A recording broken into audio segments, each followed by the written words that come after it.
1935, Benito Mussolini sought to distract the Italian people from their troubles at home by creating a war abroad.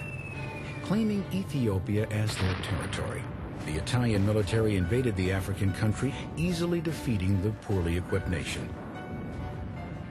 The following year, civil war erupted in the democracy of Spain between forces loyal to the government and those supporting fascist dictator Francisco Franco. The United States and the Soviet Union supported the loyalists, while Germany and Italy aided the fascists. These alliances were a preview of the coalitions that would form during World War II. Meanwhile, in defiance of the Treaty of Versailles, Adolf Hitler began to rebuild the German military. He remilitarized the Rhineland with a series of defenses along the border of France. The League of Nations did nothing to respond to Hitler's enormous buildup of military might.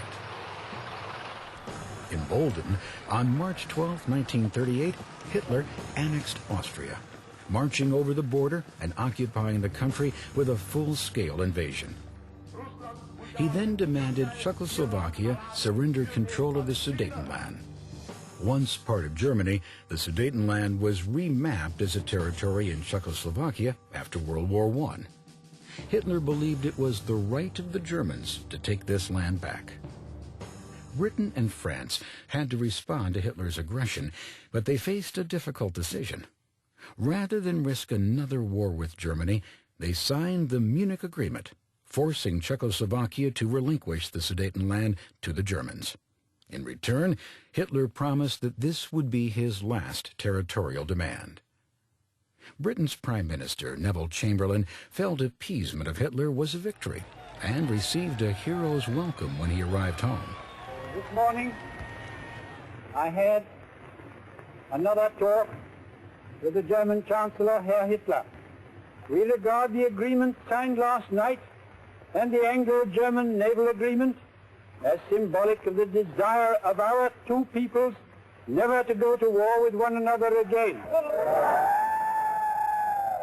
Not all Englishmen agreed that appeasement was a victory. Winston Churchill, Chamberlain's eloquent political rival and later Prime Minister, chastised Chamberlain and the French Prime Minister. The policy of appeasement failed. Germany soon took over the rest of Czechoslovakia.